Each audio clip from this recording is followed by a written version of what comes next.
Good evening, Dolphins fans. Welcome to another episode here of On the FinSide with Kat and Paul. Follow us on Facebook, Twitter, all of our social media outlets, as well as finfanatic.com. And we're also the official provider here as well for the Fansided Network for Miami Dolphins content. So be sure to join us there. And we look forward to spending the next 4 weeks with you, because 4 weeks from tonight is going to be night one of the NFL draft. We can hardly wait.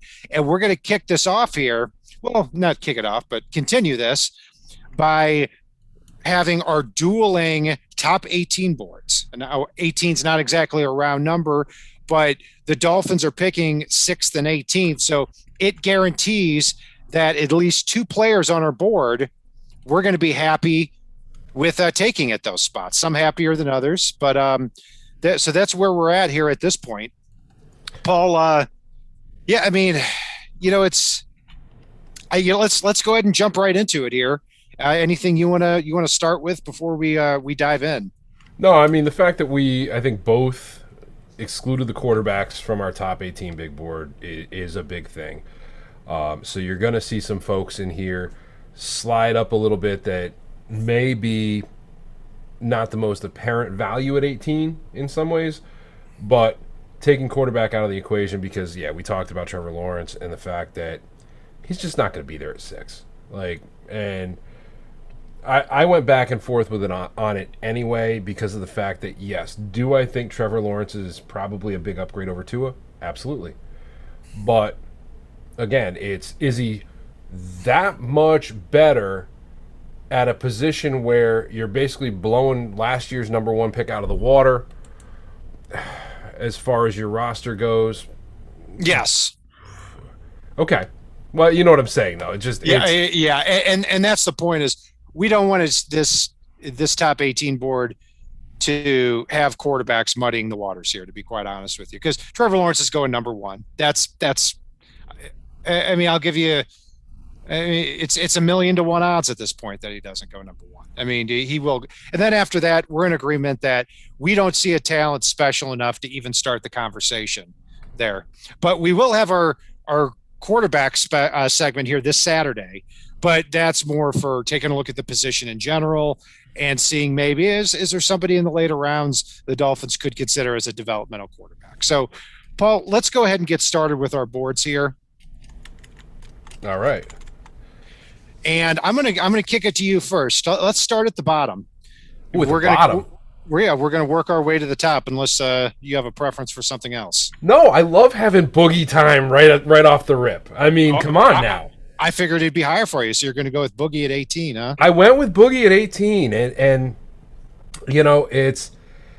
he actually just missed the list until right before the show, and then I just couldn't in good conscience not throw Boogie on the list. And I'll give you a sneak preview. Richie Grant didn't make my list for top 18, even though I'm tremendously high on him, and he had a pretty good pro day today. But yeah, Boogie, I think he is basically the better heir apparent to Agba down the road, but also is a guy that, the way he sets the edge, the way he plays the read option, which is the future in the NFL, I have not seen anyone do before. He had a huge pro day this week, and Miami has needs at edge anyhow. So he just ticks those boxes. It's would he be tremendous value at 18? Not according to people's, top 50 boards out there, but as far as the long-term value for the Dolphins, absolutely. He is going to make you forget that he was a late first-round projection and went at 18, and it's going to be a steal at that point. Yeah, he's somebody I'm high on too. Didn't quite make my list. I don't have many edge guys. I've got two in full disclosure, but I do have an edge guy at 18, and that's somebody that's fallen way down my list. That's Gregory Russo from Miami. And, I've always defended him a lot because, I think people are typecasting him as something that he's not. What bothered me a little bit in his game, the more tape I've watched on him, is I don't think he can bend the edge very well. He doesn't win a lot out there. He's fast for his size, but he's not freakishly fast. He runs a 4.7 this past week here at the Miami Pro Day. runs a 7.5 3-cone drill, and that measures bendiness around the edge. And when you run a 7.5, that's not good. I think the further he moves inside, the better pass rusher he is. But when he actually gets to the NFL, is he going to be somebody who wins on the inside too? Maybe, maybe not. I think he'll have a lot of opportunities to succeed. And Brian Flores and Josh Boyer have done well with a player like him who has a lot of versatility. So he comes in at 18 for me. At number 17, somebody that is not, it's not a neat spot either, but I love the talent level of this kid. Christian Barmore, the defensive tackle from Alabama. Now, I know the Dolphins are stockpiling defensive tackles here, and they re-signed, well, not re-signed, but they got John Jenkins back from the 2019 season. Played for the Bears last year. They got him back in the fold. I think Barmore would be more of a defensive end in a 3-man alignment. And you're talking about somebody who had 6'4 and a half, 310 pounds. He has almost 35-inch arms, which is freakish for a defensive tackle. And you want to watch the last few games of the year, specifically like against Notre Dame. He was able to push the pocket from the inside, create a lot of pass rush. That's what this type of defense is looking for instead of kind of the around the edge type of guy. Paul, who'd you go with there at 17? At 17, I'm not going to beat a dead horse, but you said a lot of the reasons why he slid a little bit for me as well. In Gregory Russo, I have more than one edge player on my list. My first two so far, as we count down from 18 to 17, have been edge players, a little bit different style edge players. I do think Boogie's going to have the eventual long term, but again, it's Miami's got so many fat guys up front now that it's going to be harder to get one of the bigger guys out there than it is to get somebody that you may be able to put in a stand-up like Rousseau, even though he's a little bit slow. Got it. Back to you there with 16. At 16, as much as I've preached the long-term patience with the offensive line, I do have a few offensive linemen on my list here, and I struggled with where to put this guy on my list. I had him a little higher for a little bit. I moved him down. I moved him back up, took him off, put him back on. And that's Elijah Vera Tucker. He has a lot of scheme and position versatility along the offensive line. So he would allow you to go after a Creed Humphrey later on, possibly. Go after, an offensive tackle maybe and look to kick him to the inside. If you want to put him on the outside, move Hunt to the inside, wherever he fits best. I know he's got a little bit of a short arm issue. No secret to anybody that's been paying attention to him throughout the process.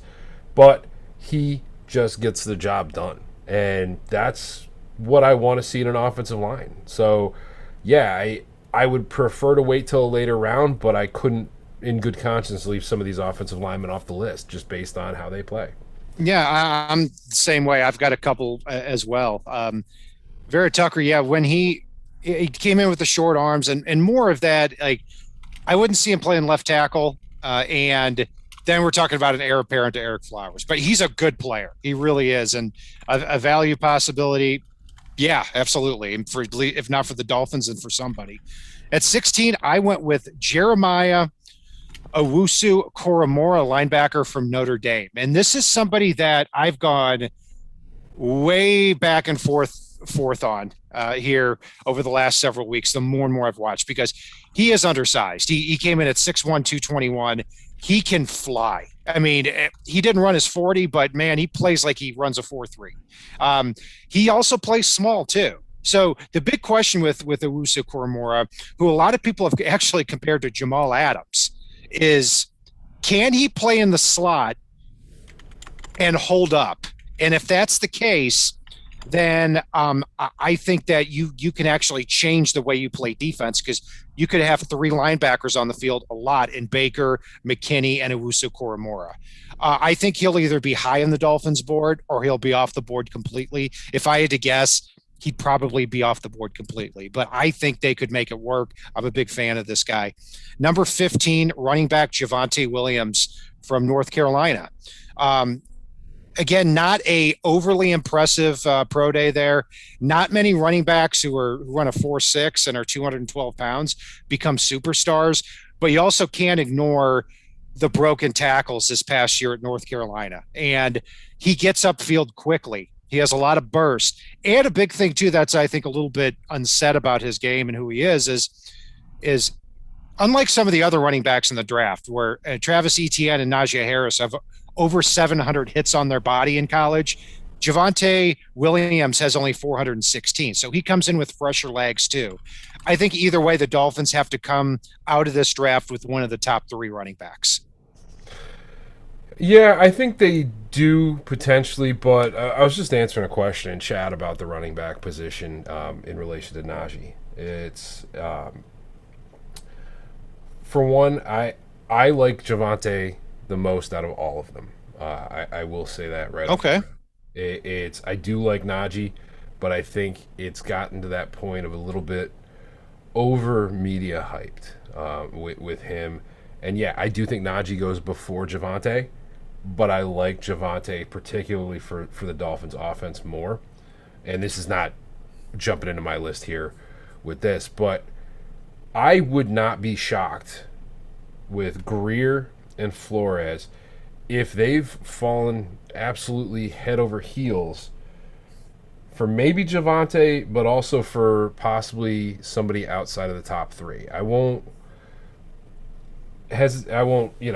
jump all over who right now. I know we're going to talk about a lot of the guys in our running back segment, and I think we're probably going to take a deep cut on the running back segment this year because of the fact that as much as we want a top 3 running back, I'm not sold that Greer and Flores are going to be all over the top 3 running backs. I could very well see them looking at ways to spread the field, which make guys like Myles Gaskin and some of the other running backs in this draft a hell of a lot better as you get down to it.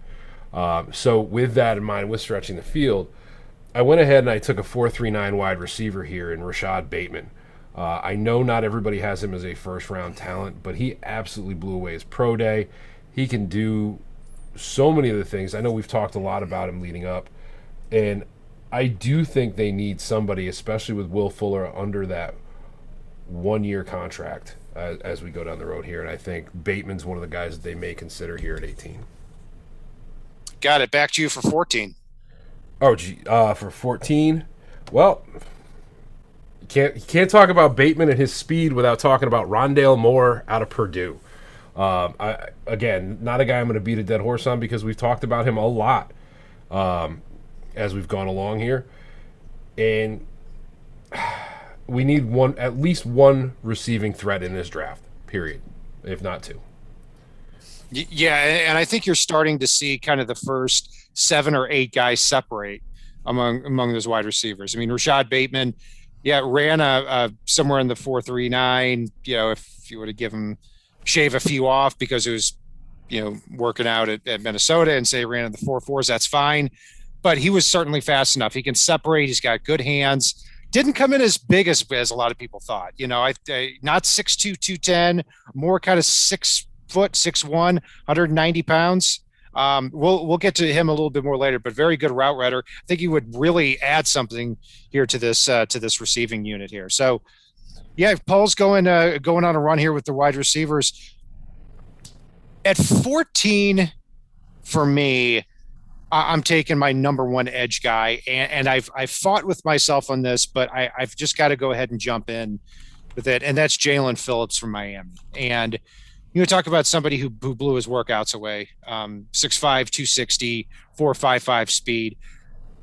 In his last 4 games of Miami, had 11 tackles for loss and 6.5 sacks. To me, this is talent-wise, just talent-wise, the best edge player in this draft. And to me, there's not even a close second. I've got a lot of problems with a lot of these players, but as everybody knows, this is somebody who went to UCLA in 2017 as the number 1 overall high school recruit in the nation. 2 years later, he medically retired from football because of those concussion issues. He swears it's all behind him. He's dedicated, but that's the risk that you got to take with him. But with all these picks Miami has, if he got down to 18, maybe he wouldn't be the top player on my board, but he would be hard to overlook given the need for the Dolphins at edge and given his talent level.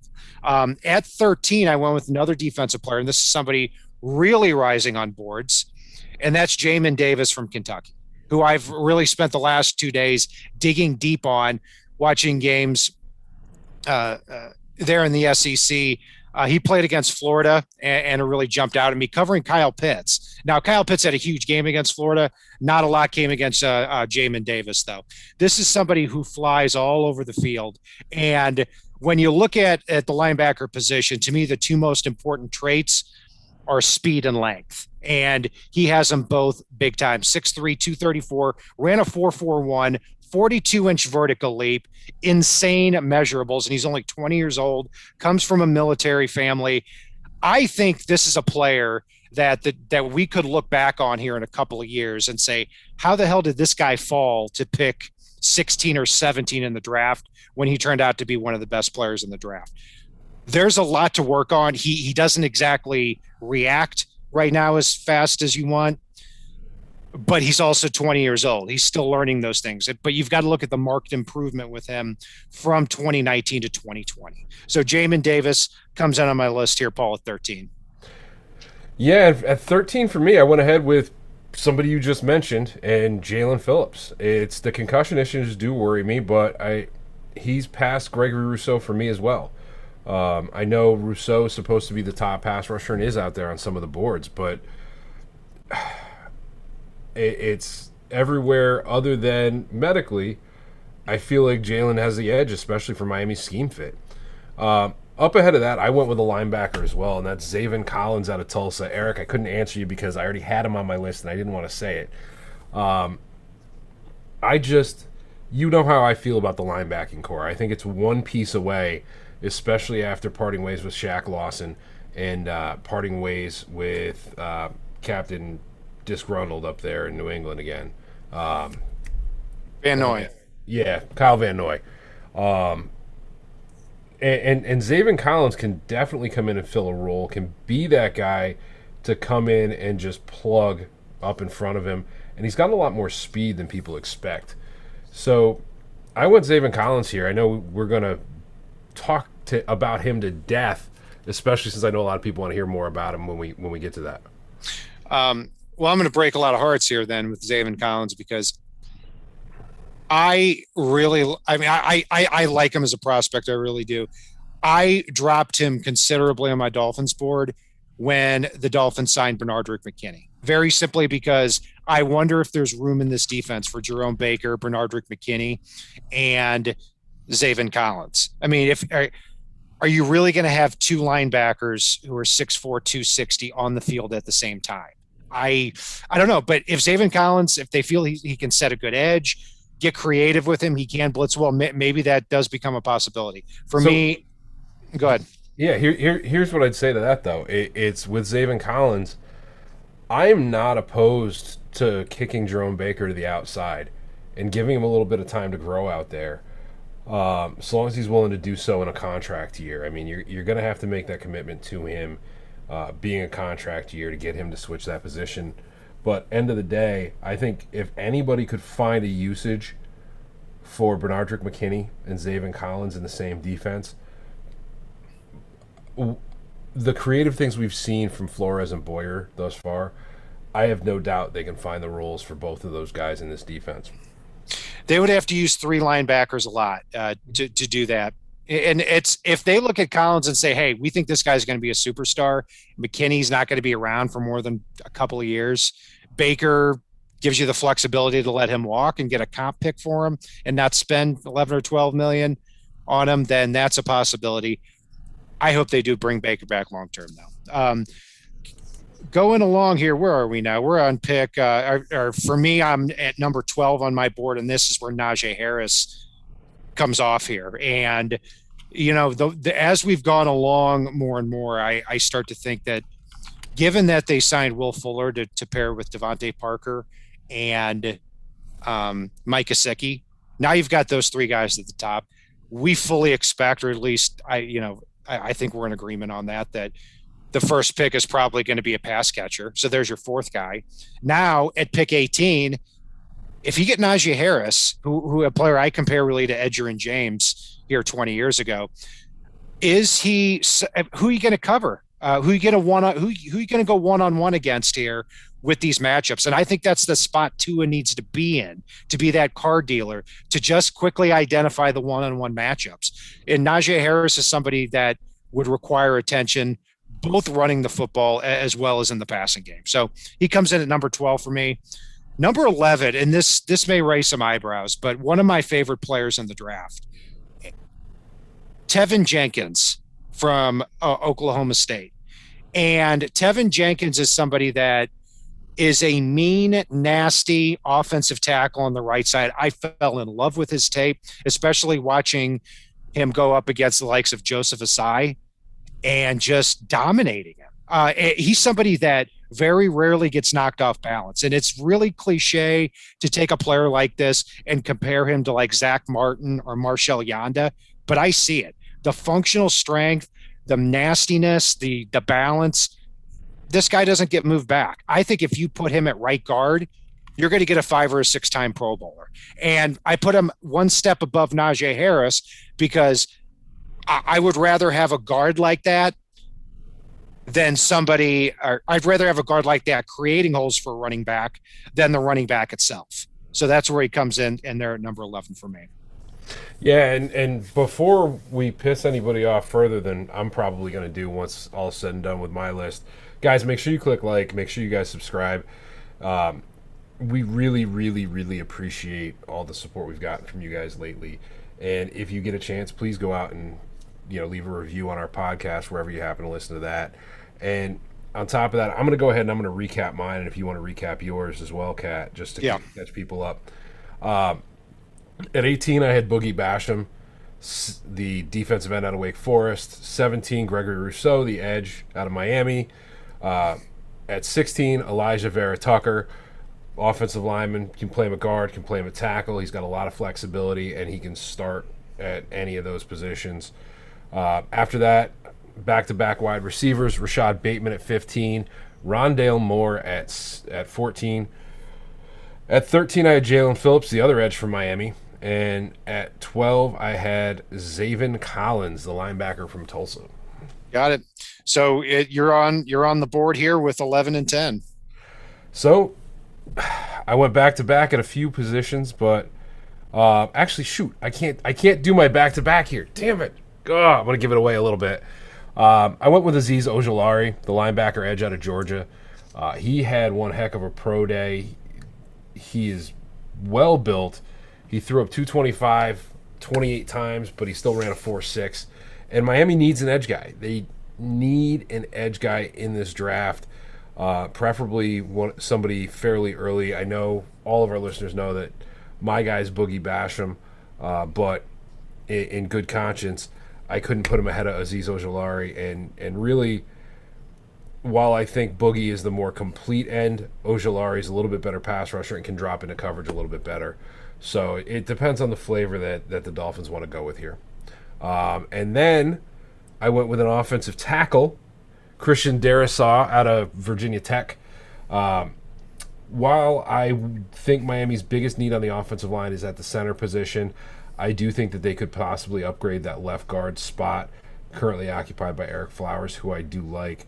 And the way to do that might be getting that offensive tackle like we've talked about, kick Robert Hunt back inside and have Hunt and Kinley at the guard spots, and then you grab that center in late round 2, early round 3, or possibly even one of the guys that's going to be out there in round 4 and still an upgrade over Skura. And number 10, and this is the first time a wide receiver actually makes an appearance on my board, and it's not one of the top guys, but one of my favorite players in the draft. That's Elijah Moore, the wide receiver from the University of Mississippi. Somebody who is unbelievably productive in the SEC. 86 catches, 1,193 yards, and 2 drops on the season. He's only 5'9", 178 pounds, ran in the mid 4.3s. Separation for days. I mean, he's somebody that I think is a refined route runner. And if you get him in the same offense with the Will Fullers and the Mike Gesicki's and the Devonte Parkers, who can beat one-on-one matchups themselves, again, makes things a whole heck of a lot easier. So that's where I'm at as far as my list up to number 10. So just to recap for me here as well, At 18, I had Gregory Russo at defensive end. 17, Christian Barmore, defensive tackle from Alabama. 16, Jeremiah Owusu-Koramoah from Notre Dame. 15, Javonte Williams from North Carolina. 14, Jalen Phillips from Miami. 13, Jamin Davis from Kentucky, the linebacker. 12, Naji Harris from Alabama. 11, Tevin Jenkins from Oklahoma State. 10, Elijah Moore from Mississippi. And now number 9 is going to be Rashaan Slater from Northwestern.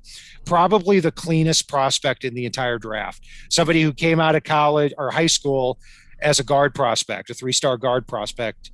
In 2018, his first year at Northwestern, started a right tackle, then kicked a left tackle in 2019, and did not allow a sack in college football. That can't be understated there. He's phenomenal as far as what he can do from a technical standpoint and in terms of versatility. So if you grab him at 18, I don't think he'll last there. I don't think he has a chance to last there. He's going to let go somewhere likely firmly between 6 and 18. But if something happened and he fell to 18, what a steal he would be there for the Dolphins. Yeah, no, and here I am as part of my back-to-back picks at number 9 with Rashaan Slater out of Northwestern. You've said plenty about him, so I'll just skip ahead to my other pick that you've already talked about, which is Jeremiah Owusu-Koramoah at 8. Look, Miami needs an off-ball linebacker. He's a better fit for them than Zavin Collins right now, and that's why I've got him ahead of him. I know you've already said kind of plenty about him, and that's the weird thing about us having these dueling drafts. Sometimes each of us are going to beat somebody to a player. Yeah, that's hopefully. I don't think I'm going to steal the next guy from you because let's take a look here at. Let me ask you this. Hold on. Is it a corner, a running back, or a quarterback? They're both defensive backs. Then you are not going to steal him from me, and I know. Gotcha. I didn't think so, and I'm sure this is where people, probably in our chat, are gonna have the most disagreement with me. They're going to say it's not a need. I completely disagree with that. I think in the NFL today, you need 7 or 8 defensive backs, especially in this type of defense. The Dolphins cannot wait 2 more years when Bobby McCain, Eric Rowe, Xavier Howard, and Byron Jones are approaching 30. This defense does not work without elite defensive backs, and they need to stockpile them like they're going out of style. At number 8, I have Trayvon Morig, the safety from TCU. And somebody that I think if you took him, you can either play him at free safety and kick Bobby McCain to nickelback, or you can have him as a big safety in your 3 safety look. I also think, too, watching him, he has the hips to be able to even go outside and play cornerback. He also has the speed to do it. He ran a 4.5 flat, but he also tripped a little bit when he came out. I think he could have done better than that. I think it's a legit 4.4, 4.45 type of player you got here. 33 bench press reps, too. What safety does that? I mean, crazy stuff. Number 7 is probably my single favorite player in the whole draft. Not number 1 overall on my Dolphins board, but this is South Carolina cornerback J.C. Horn, the son of former Saints wide receiver Joe Horn. In this defense, you want somebody with the confidence and the skill set to go one-on-one at the line of scrimmage for 70 snaps against the opposing receiver and win. J.C. Horn is somebody that projects as somebody that can do that. I see him also as somebody that if he fell to 18, which again, I don't think he will. I think he'll go again between 6 and 18 firmly. I would take him every day. And I would use Byron Jones a little bit more on the inside than he has been. But either way, get him on your team. 20 years old, 6 foot tall, 205 pounds, 41-inch vertical leap, 4.3, 940, all the talent in the world. So, Paul, I'm glad I didn't steal your guys there. But, yeah, I'm all about stockpiling these defensive backs. Yeah, and speaking of sub 4.4 40s, I went with another edge player here at number 7. And he's a guy that did not record a sack last season, but he has all the measurables that match up. And I really think a better scheme with a better team around him would help him out here. He blew away his pro day the other day, and that's Jason Owe out of Penn State. I think he would be somebody that could step into that Shaq Lawson role and just cause some terror on the side of the defense opposite Van Ginkel and opposite Agba. We will see, but I do think he could be a very big contributor. He's got the size. I mean, he's 6'5", 257, and he ran a 4.36. There is some way to work with that for a pass rusher in Flores' defense. And speaking of speed, Jalen Waddle, the guy that you took in Miami's mock draft the other night. If you haven't checked it out yet, check out our What We Think Greer Would Do mock draft from the other night. Yep, had to bring that up. That's Brian Cat NFL on Twitter. That's what I think they're going to do. I don't know. I'm going back and forth on that. Anyway, I cut you off there, Paul. No, you're good. I went ahead and took Jalen Waddle. I think the guys that we need to talk about least here are the Bama wide receivers, because I know folks have heard plenty about them at this point. But he's basically your Jakeem Grant replacement if you go with Waddle here. He's going to return your punts and kicks. He's going to be that guy that gets open over the top, and he's got a familiarity with Tua that does matter for something. But at the end of the day, he's the lowest ranked of my pass catchers for Miami's offense. I'm with you there, and this is the first time we've actually have someone lined up in the same slot. I've got Jalen Waddle also at number 6. Just stupid speed. I mean, there are some players that are fast, and there's some players that glide across the football field. That is Jalen Waddle. But are you really going to trust yourself to draft somebody who caught 62 passes over the last 2 years? He brings an incredible skill set. Reminds me a lot of Santana Moss with how he can track the ball for somebody small and actually make plays in traffic still. So, yeah, I've got him there at 6. Number 5, the other Alabama receiver, Devonte Smith. He is pretty far low, or pretty far below my top 4 guys. It took a lot for him to get here for me. I still have a problem with the weight. He said he's 170 pounds. I wish he would just get on a freaking scale already. If he's 170, then he might be actually a little bit less than that. But he is best at the 2. He is unreal at the 2 things that to me lead to NFL success. And that is the bendiness in your routes, the ability to get in and out of cuts easily with route running, and separation. He's able to do those 2 things, and he's used to having Tua throw him the football. I mean, they have a lot of chemistry back there from Alabama. So I'm up to number 5, Paul. Who is your 5th and your 4th?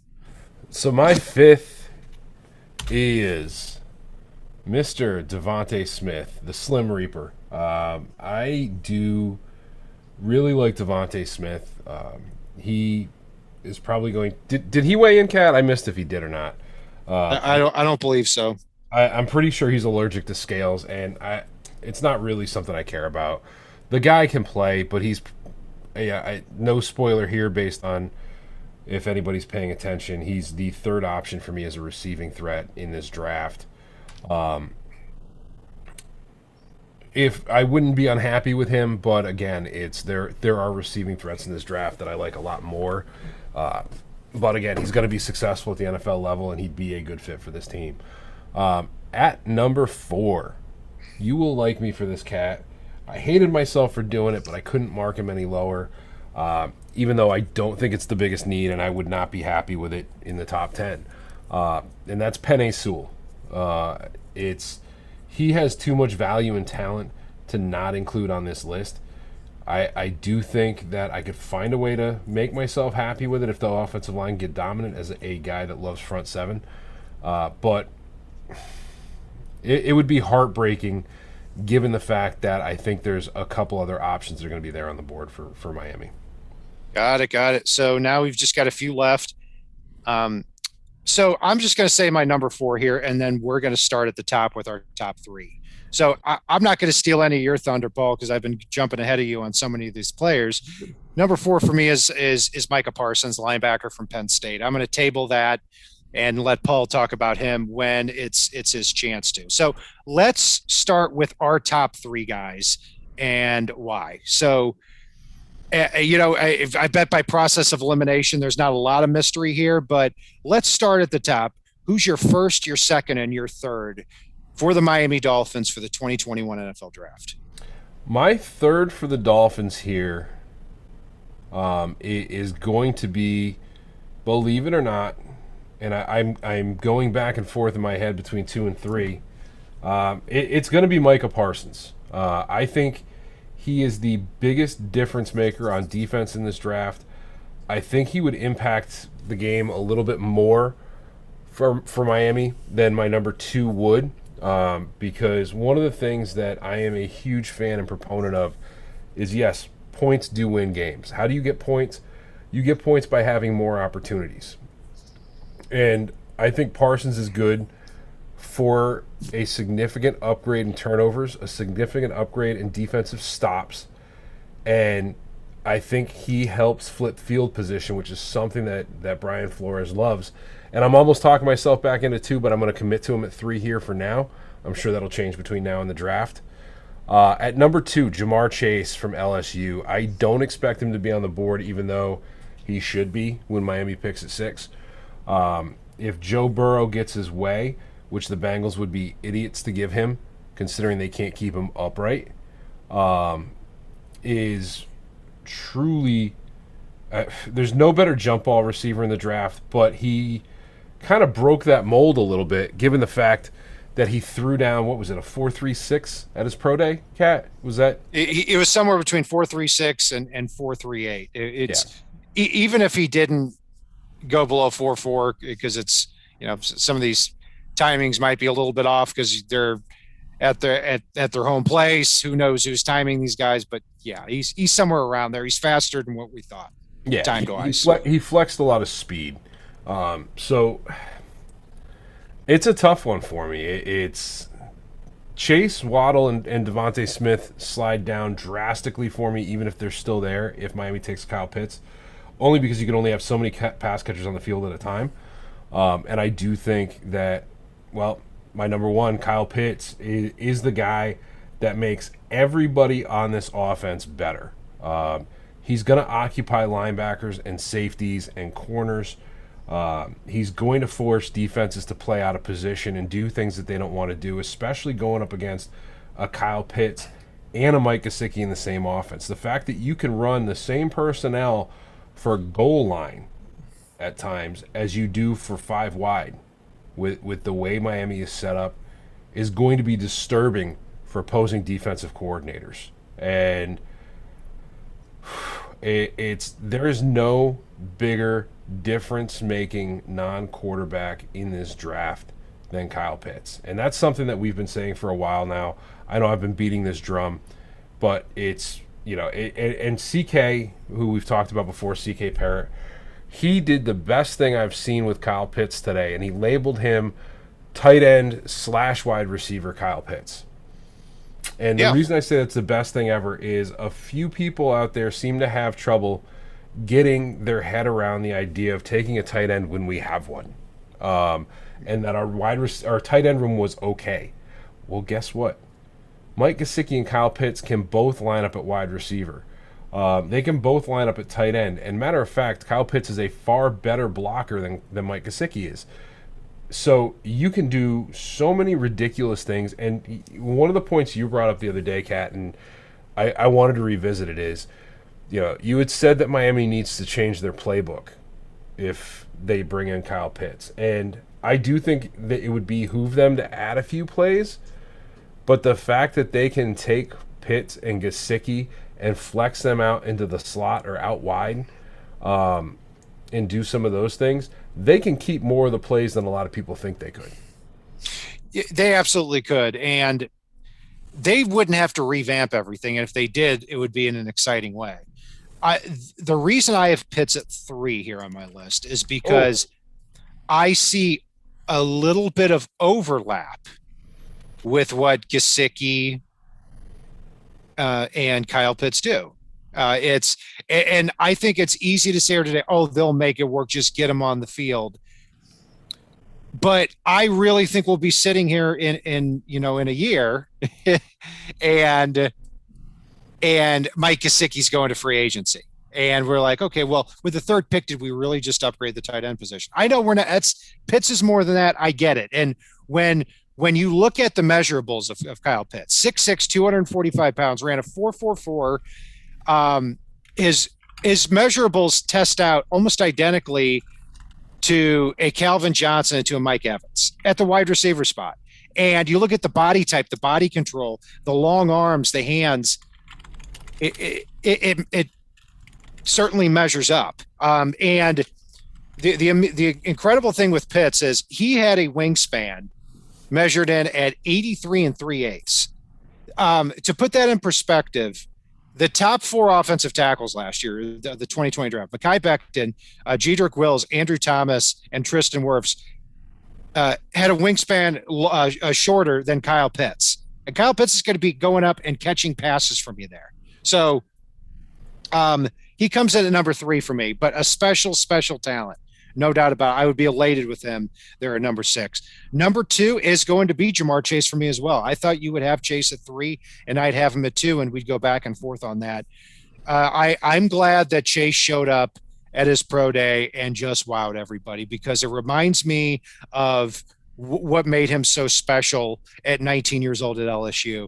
And two things that stand out to me the most are yards after catch. Actually, 3 things: play strength, yards after catch, and the ability to track the ball vertically, which is such an underrated component of getting deep.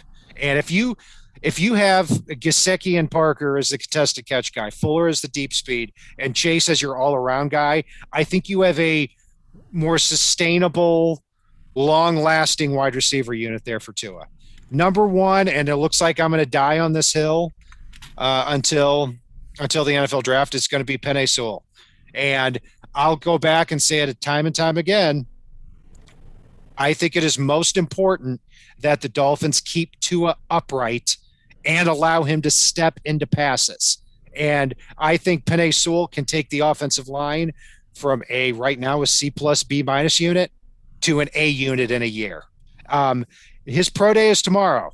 And if he needs to test out extremely well to show that he's the type of athlete that justifies a top 3 or a top 5 or a top 10 pick here in the NFL draft. But that's going to round out my list here, Paul. So I'm going to go back through mine, and you can go back through yours too. So number 1, Penei Sewell. Number 2, wide receiver Jamar Chase. Number 3, Kyle Pitts. Number 4, Micah Parsons. Number 5, Devonte Smith. Number 6, Jalen Waddle. 7, cornerback J.C. Horn. 8, safety Trayvon Morig. 9, wide receiver Elijah Moore. 10, offensive tackle / guard Rashaan Slater. 11, guard Tevin Jenkins. 12, Naji Harris, running back. 13, Jamin Davis, running back or linebacker, Kentucky. 14, Jalen Phillips from Miami. 15, Javonte Williams, running back, North Carolina. 16, Owusu-Koramoah, Notre Dame. 17, Christian Barmore, defensive tackle, Alabama. 18, Gregory Russo, D-end, Miami. Yeah, and I think somebody beat both of us here in the chat, and Patriot USA went Pitts at 1, Pitts at 2, and Pitts at 3. I love it. I love that breakdown there. But now for me, I went with Kyle Pitts at number 1, the crazy versatile wide receiver / tight end. Jamar Chase I went with at 2. You can hear that my list changed periodically. Micah Parsons at 3. Penei Sewell I had at 4, followed by Devonte Smith and Jalen Waddle. At 7, I had Jason Owe, the edge rusher out of Penn State. Jeremiah Owusu-Koramoah, the linebacker from Notre Dame, followed by Rashaan Slater, the offensive tackle out of Northwestern. Christian Darrisaw, the offensive tackle out of Virginia Tech, at 10. At 11, I had Aziz Ogilari, followed by Zavin Collins at 12. Jalen Phillips at 13, the edge rusher from Miami. Rondale Moore and Rashad Bateman at 14 and 15. Vera Tucker, who can kick into guard and out to tackle, came in at 16 for me. Gregory Russo at number 17, and followed by one of my favorites, guy I've been telling you guys about since before last year's draft, Carlos Boogie Basham, rounds it out at 18 for me. I stayed away from the defensive back position. I stayed away from the quarterback position, as we talked about before. I didn't take the running backs for a running back for all the reasons I outlined, even though I do like Naji and would not be upset with him here. I don't have Trayvon Morig on my list. Kadarius Toney just missed my list, who's a guy I do like. I have no defensive tackles, especially after today's signing, and Richie Grant's a guy that would be a target for me in round 2. And that's going to do it for our dueling Miami Dolphins top 18 list here. As we're 4 weeks away from the NFL draft, we're going to be full-fledged positional breakdowns for the Dolphins here over the next 4 weeks. Be sure to join us on Facebook, Twitter, iTunes, all of our social media outlets, also finfanatic.com and the FanSided network as well. And if it's not on the right side and it's not on the left side, it is on the Fin side.